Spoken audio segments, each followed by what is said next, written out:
Hi, my name is Megan, and this is Everything Lit.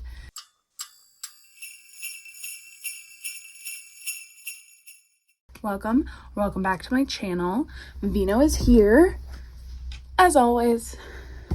Today, I'm bringing you my December wrap-up. Looking at the stats, looking at the numbers, I read 9 books, and they were all 4 and 5 stars. Like, I had a really good reading month, but it doesn't feel like I had a really good reading month, you know? I was kind of slumpy, and nothing really blew me away. Like, they were good, but I wasn't overwhelmingly in love with any of these books. So you can really tell when I'm in a slump because I soft DNF'd 2 books. I soft DNF'd She Is a Haunting. I'm not gonna go get it because I'm lazy. So I'm gonna make editing Megan deal with it. So She Is a Haunting by Tan Tran. This is a horror book. I just wasn't in the mood. I listened to the audiobook a little bit and I was like, meh, I'll read it some other time. So it's just a soft DNF. I didn't feel like it, but I did get like 10% into the audiobook.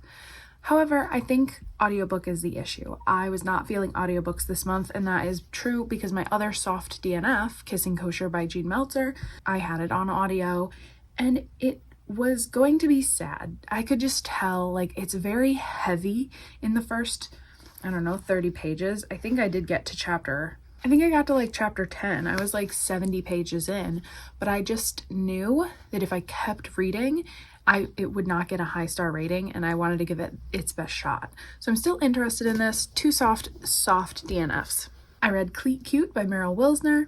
This is a 4-star read. I really liked it, but it didn't kind of live up to my hype of a Meryl Wilsner book, which is unfortunate. I still gave it 4 stars, but I maybe could have gone down a little bit. This is about 2 soccer girls. You know, I don't know what I was saying before. They are on the same team. Grace becomes Phoebe's mentor, kind of on accident. Phoebe kind of idolizes her, even though she's only like 4 years older, and she just makes herself part of Grace's life. Grace is very reclusive, very shy, and they just help each other figure out their lives, figure out what they want. It was very internal, conflict heavy. It was about insecurity and figuring out who your person is and what you want in a person, and there was a little bit about like wealth and privilege. It was cute. It was good. If you really like soccer, I'm sure you'd like this more than me. I think it was good steam. The sex scenes were good, but it was a little dull. Like, it was a little not boring, like slow. I read The 40 Elephants by Erin Bledsoe. This is one of the books I picked up at the 2022 hardcover sale. Finally read it. And this is a historical fiction about this gang of female shoplifters. And this is the beginning of Alice Diamond's career. And she was a real person who was really the head of an all-female gang in London. So I really enjoyed this. I think the historical setting was well done. I did listen to this on audio. The accents were perfect. I think this had perfect pacing and good plotting, and I could see this as a movie. It could be a really great movie. It's got the ups and downs and the twists, and they're down and out, and then they fight back, and it was really very female power, female forward in the 20s when women, couldn't have their own bank account. And the heist element, them actually doing the thievery, was a good touch. It was well done, You don't want to skimp out on the actual heist with all the planning and the setup and then just bloop, it's over. So I really enjoyed this. I gave it 4 stars, but this is a high 4, and Cleat Cute was probably a 3.75. I listened to 'Twas the Knife Before Christmas on audio, and this is by Jacqueline Frost. This is the second in a cozy mystery series set on a Christmas tree farm, and it was cute. I really liked it. I think the mystery was good. It was very tense. Our main character, you were like, is she paranoid or is a Santa following her? Like a man in a Santa suit? The murder reveal was insane, and this really does have the cozy Christmassy small town feeling because you get a lot of time in the Christmas tree farm. They have a cafe restaurant, and you get a lot of time spent there making cookies and dealing with customers, and people are just so nice because they're happy and on vacation, and it was just wonderful. It was funny. It had a cute atmosphere. The audiobook was good, but I think that was the last audiobook I listened to this month because I just kind of burned out on audiobooks. I wanted to read with my eyeballs. So I gave 'Twas the Night Before Christmas 4 stars. Then I read Duke Actually by Jenny Holiday, and I was blown away by this. I know in the beginning I was like, I wasn't blown away by it. Okay, but this one, this one was good. I gave this 5 stars. An amazing romance. It's built over the course of a year, so it's not just Christmassy. You kind of get a little bit of all seasons. There's a cute scene on the beach. This is just a wonderful year-round romance. Their banter was good. The way the tension built was good. I loved their friendship. Like, so we've talked about how I'm not a huge fan of friends to lovers. I love acquaintances to friends to lovers. Like, you get to see their friendship bloom before the romance. And that's what this book gave me. The characters were engaging and enjoyable, and they had real problems. So this is about our main character, Danny. She's in the midst of a divorce from a cheating husband, and she's really trying to get this divorce, but he won't sign the papers, and she meets this Duke through their mutual friends are getting engaged. There's a first book in the series. I'll pop it over here.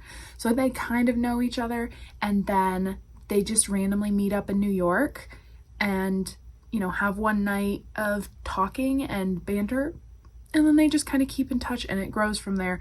And our Duke is trying to figure out what he wants now that he's graduated college. The girl he was supposed to marry is now marrying someone else. He's not heartbroken about it. They were friends, but it changes his life plans.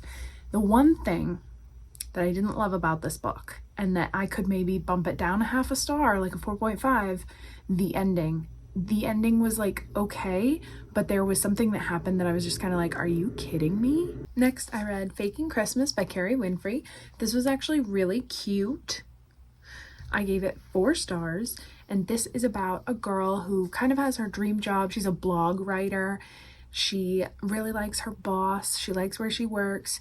And when she got hired, there was a little miscommunication, and her boss thinks that she owns the farm like an hour outside of town and herds goats and all this farm stuff, when actually that's her sister's farm, and she just runs their social media account. He's going through a separation with his wife. He's very emotional.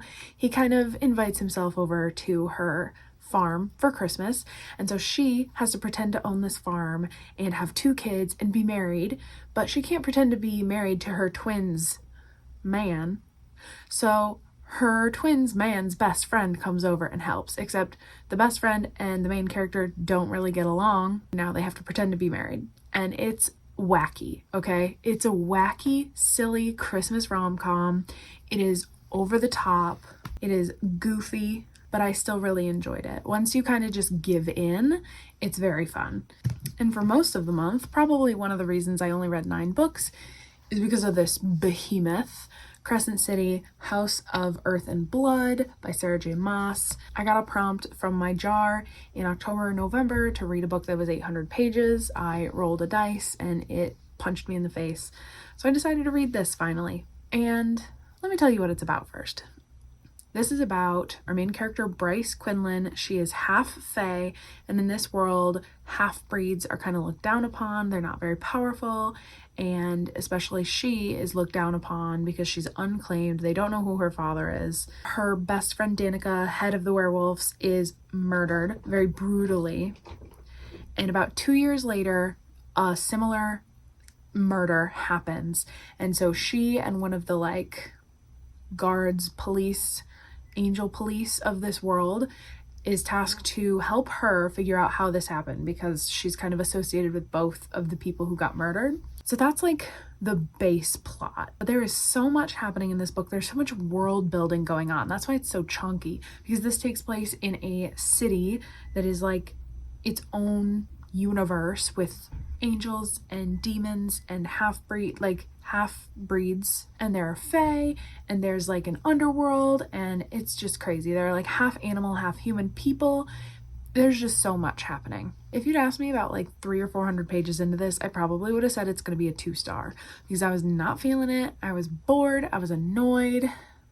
Our main character has I feel like the way Sarah J. Maas writes her main characters, they have flaws that you intellectually know would be a flaw in a real person, but somehow they're spun to be quirky personality trait, or like the narrative doesn't punish them for having this, you know? Like, know what I'm saying? I don't know what happened, but the mystery, the actual mystery that they're trying to solve took off about halfway through, and that propelled me further. There's this big overarching plot that is just intense. The end, like 150 pages, the action was absolutely intense, and Bryce loses her best friend in the world, her, you know, soulmate friend in the first part of this book, and her grief is so palpable in this, and it really drives her character forward.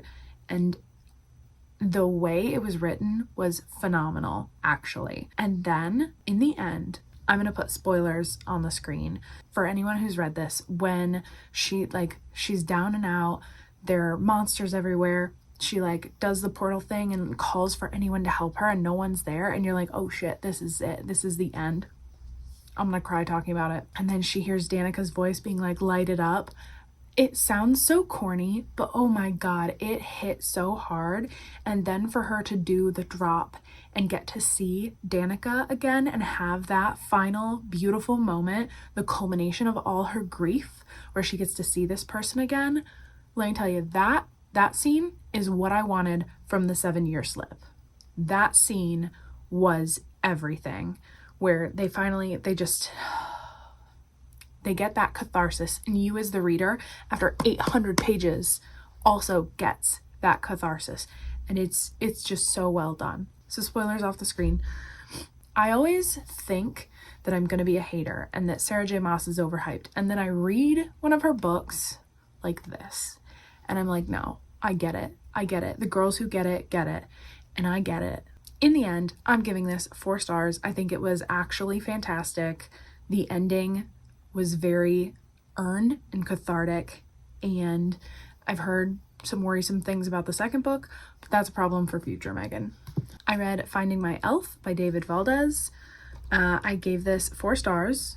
Vino is creeping out. He's gonna attack the wall. This is a cute new adult kind of Christmassy romance where this boy comes home from college for the winter break, and he's on academic probation, and that's kind of a big deal because he's on a scholarship and he's gonna lose his scholarship probably.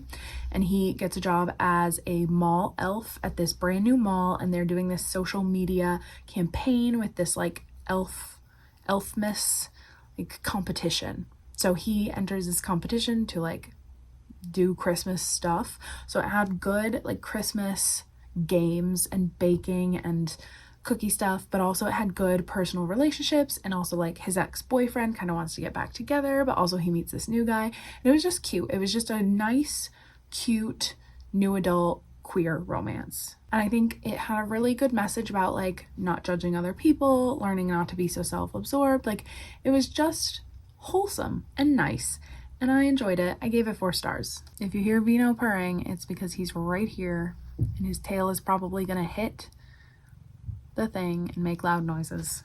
So then I read I'm Glad My Mom Died by Jeanette McCurdy. I figured I would round out the year with one of the biggest celebrity memoirs of the past couple years, because this for me was really the year of the celebrity memoir. This is about actor, singer, comedian Jeanette McCurdy and her life and her relationship with her mother, and it was heart-wrenching and tough.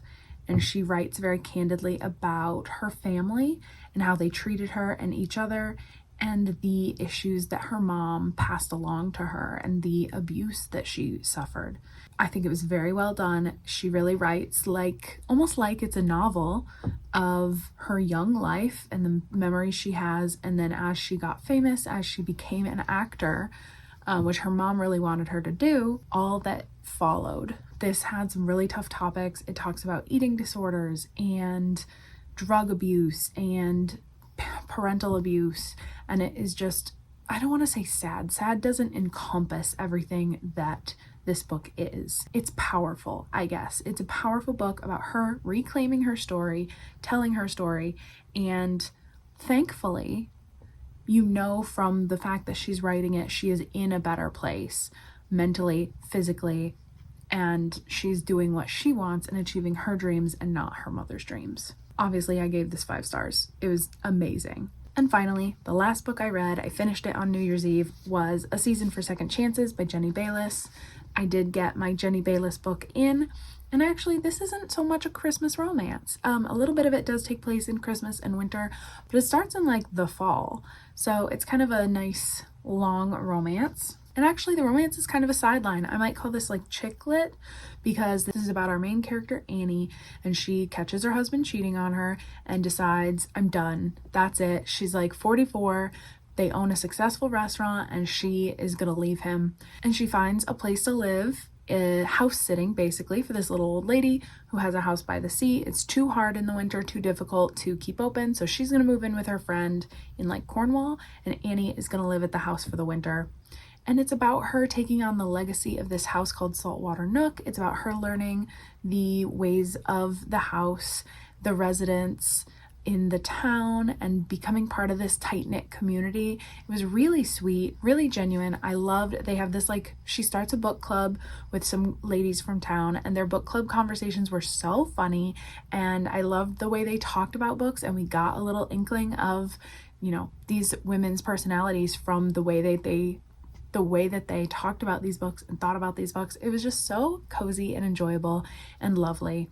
And you kind of have this sweet relationship building. It's kind of enemies to lovers at first. And just, I actually loved the friendships in this so much. The friendships were what made me want to keep reading and really made me feel happy. So this is very much a friendship romance. I gave this 4 stars. I thought it was funny. I loved the side characters, but it didn't blow me away, you know? So those are the 9 books that I read in December. I kind of got burnt out on audio, but we're making a comeback in January. I can't believe all the books I read were 4 and 5 stars, and yet it does not feel like that. Maybe I should bump them all down to 3 and 4 stars. No, I'm kidding. They were good, and I enjoyed them. Thank you for watching. If you like this video, you could click that like button. You could subscribe, but really, you can do whatever you want. And I'll see you next time.